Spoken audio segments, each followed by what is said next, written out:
Presiden Rusia Vladimir Putin menyatakan siap menghentikan perang di Ukraina melalui gencatan senjata. Syaratnya, perundingan harus mengakui garis perbatasan sesuai hasil pertempuran saat ini. Namun Rusia akan terus bertempur jika Ukraina dan Barat tidak merespons syarat tersebut. Hal ini disampaikan 4 sumber yang dekat dengan pembahasan masalah tersebut kepada kantor berita Reuters pada Jumat 24 Mei 2024.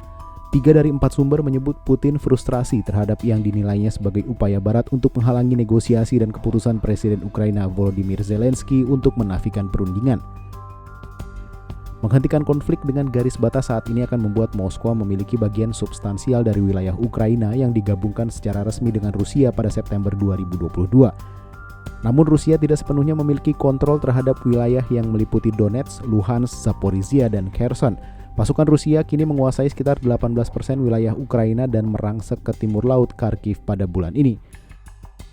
Juru bicara Kremlin Dmitry Peskov mengatakan tidak ada cerita Rusia menyerahkan kembali ke 4 wilayah yang sudah dimasukkan sebagai bagian dari Rusia menurut konstitusi mereka.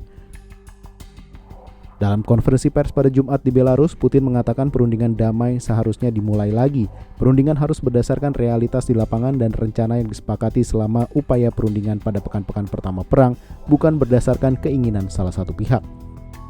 Sementara itu, Ukraina masih berada dalam masa darurat selama 3 tahun invasi Rusia. Belum ada pemilihan umum meskipun masa jabatan Zelensky selama 5 tahun telah berakhir pekan ini.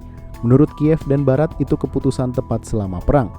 Para pejabat Ukraina menepis anggapan Zelensky tak punya legitimasi semasa perang. Ketua Parlemen Ukraina Ruslan Stefanchuk mengatakan siapapun yang mempertanyakan keabsahan presiden adalah musuh Ukraina yang menyebarkan disinformasi.